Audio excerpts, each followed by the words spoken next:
Today is just not the day to film. Anyways, I'm Michelle with Michelle Loves Books. Welcome back to my channel. Today is the mid-year book freakout tag. I know I'm pretty late doing this tag. I also know that I'm not the only one that is late doing this tag for the year, but I love this tag. So let's go ahead and get into the questions. The first question is, what is the best book that you've read for 2019? This was such a hard question. I cannot just pick one. I've had so many good reading experiences this year. I have 4 for you. In first place, it is between Six of Crows and A Court of Thorns and Roses. Phenomenal books. However, if I could only pick one, I think I would lean towards Six of Crows more so, but both phenomenal books. So amazing. Coming up in second-ish place, yes, I just said second-ish, would be Scythe and Shadow and Bone. I just absolutely love the Grisha universe, obviously, so it was really hard to pick. This one probably should not come as a surprise to you, but question number 2 is the best sequel that you've read so far, and this one again, I could not only pick one. It was a toss-up between King of Scars and Crooked Kingdom. Big surprise there. This one just had such a phenomenal ending. The pacing was just as exciting as its prequel, Six of Crows. I just got so attached to all the characters. Their stories get finished up. This one is not a sequel per se because it is the first in its own series. If you are unfamiliar, this book is in the Grisha universe, and it is a sequel in a way. I've decided to count it as a sequel because it is a sequel series. First came the Grisha trilogy, then Six of Crows, and now King of Scars. The reason I thought I could pass for a sequel is because I really strongly feel that you need to read the Grisha trilogy to understand what is going on in King of Scars. So with that being said, I'm choosing this as the best sequel. We see some characters from the Grisha trilogy, Zoya and Nikolai. We see a completely different side to both characters. In fact, it just occurred to me that their initial personalities as we met them has completely flipped, and that was amazing to see. A character that we originally really dislike ends up being one of my favorite characters in a way. Question number 3 is a new release that you haven't read yet, but you want to. For this one, I'm going with Everlasting Rose, which comes after The Bells.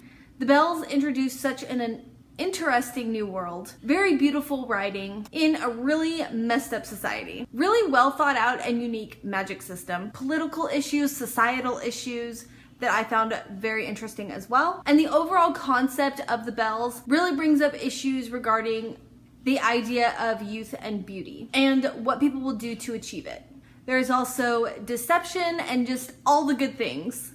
Question number 4 is most anticipated release for the second half of the year. I was keeping track of new releases at the beginning of the year, but I have since not really been keeping track. The only one I know for sure that I am really anticipating is The Burning Shadow by Jennifer L. Armentrout. It is the sequel to The Darkest Star. I absolutely loved this book. This book is a sequel series to the Lux series, which I fell absolutely in love with last year. If you don't know, the Lux series is described many times as being like Twilight with aliens, except the main character is really cool. Not that I don't like Bella, but the main character in this book is really cool. She's a book nerd and she's also a booktuber, which I think is just so much cool. I love that. In this world, aliens are a secret, but then 5 years later in where the Darkest Star picks up, the Luxan are no longer a secret.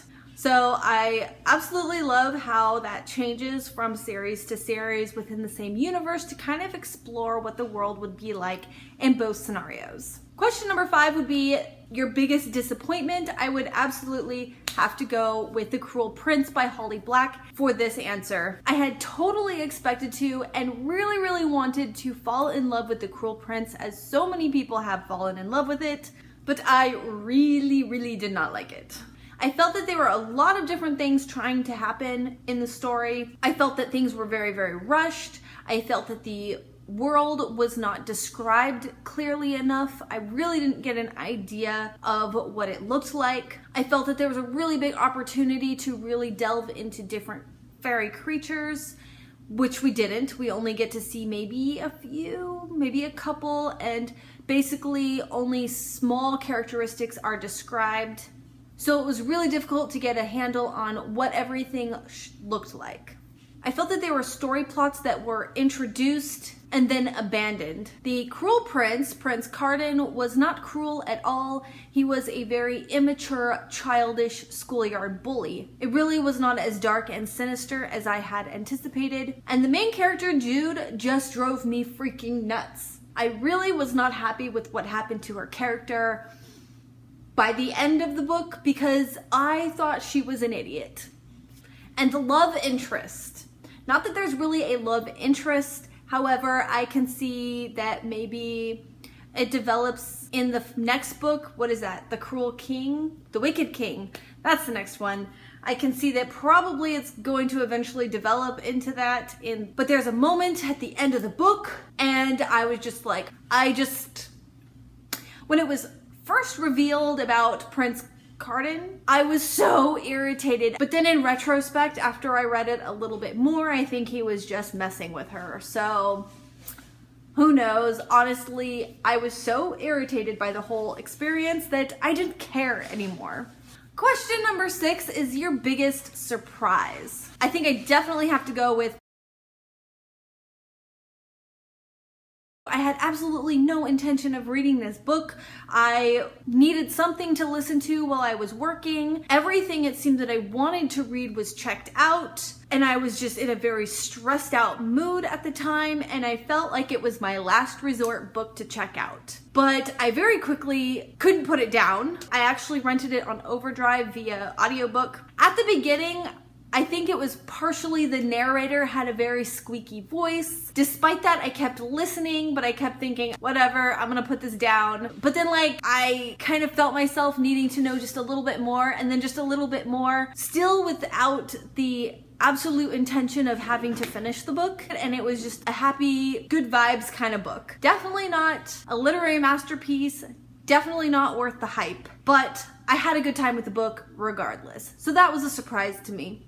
Question number 7 is your favorite new author. I think again this one is super obvious. You should be able to guess by now. Sarah J. Maas and Leigh Bardugo are tied for this question. Question number 8 is your newest fictional crush. There really wasn't a character that stood out to me per se, except if I were to match a character to my criteria of what I typically find is an attractive person, a crush-worthy person, it would have to be Prince Maxim from the Selection series. Which kind of makes me laugh because Prince, wow, so unexpected. The next runner-up would have to be Nikolai Lantsov from the Grisha trilogy. He was such a fun, happy-go-lucky character. He was strong. Despite his birthright, he was definitely that manly character who gets out there and he's a sailor and he's really smart. He meets all of those criteria for me, except for the fact that by the time he gets to King of Scars, he sadly goes through a really dark phase in his life. So I'm really sorry, Nikolai, but I don't think that I could put up with that in my life. Also, Nikolai is kind of on his own. He doesn't seem like the type of character that really gets attached to somebody. He definitely has a big heart and he cares for people, but he has specific goals and romance is not exactly one of them. Question number 9 is your newest favorite character. Again, this was super hard. There's been so many good characters, but I have to go with Kaz Brekker from Six of Crows. I think he was just amazingly developed by the author. He has such a tragic past and was able to survive on his own at such a young age and overcome obstacles. He's also a very complex character, how he shapes his own future and his reputation. I love how meticulously he wrote his own identity throughout the series. I absolutely love how Inez chipped away at something really sad and brooding within him. And the way it played out, I mean, seriously, talk about slow burning. But the relationship between Kaz and Inez is so deeply sweet and intimate on an entirely different level. Plus, Plus, Kaz is like insanely smart and clever, how he executes his plans, thinking about every single aspect and angle, where things could potentially go wrong, and his backup plan in case that outcome happens. So Kaz Brekker is my official answer for this question. Question number 10, is a book that made you cry? Absolutely have to go with The Curiosities by Susan Gloss. I have never cried so hard in my life. I actually share that experience in my July reading wrap up. If you want to check that out, there is a spoiler. Question number 11 is a book that made you happy. I'm going with Simon versus the Homo Sapiens Agenda by Becky Albertalli. This book was just so stinking cute, so swoon-worthy, and a lot of really important things were brought up, and I absolutely love all the compelling questions that he asks about being gay and about coming out. Question number 12 is the most beautiful book that you've bought or received this year. I have to go with The Darkest Star. I have an affinity for these colors and all the like star confetti. I just think it's absolutely beautiful. The primary reason that this is my definite answer for this question is because this is a book that my husband bought me while he was away for work in Texas. It just showed up on my doorstep one day. It was a package that had my husband's name on it, so I wasn't gonna open it until he called me and he said, "Hey, did a package arrive?" And I said, "Yeah." And he goes, "Well, open it." And I'm like, "What?" And so this beauty was sitting in there. He never really bought me a book before. Now, flowers, cards, candies, other gifts, absolutely all the time, but he's never really bought me a book before. So this book began the tradition of every time he's away, he ends up sending me a book. And he actually makes really good choices. I am thoroughly impressed. Look what just came from me the other day from him. I mean, come on. He just bought me this set of books. How freaking sweet is that? And finally, question number 13 is, what books do you need to read by the end of the year? All of them? No, I'm just kidding. But definitely I'm going to be reading all of the books in the Shadowhunter world. That's a lot of books. I might not finish it by the end of the year. As soon as I'm done with the books that I am reading right now, I'm going to be reading all of those books and completely delving myself into that universe. So I'm very excited for that project, and I really kind of want to video it. I kind of want to keep like a diary of it, so something to look forward to coming up soon. And that wraps up my mid-year freakout tag. Thank you so much for watching. Bye!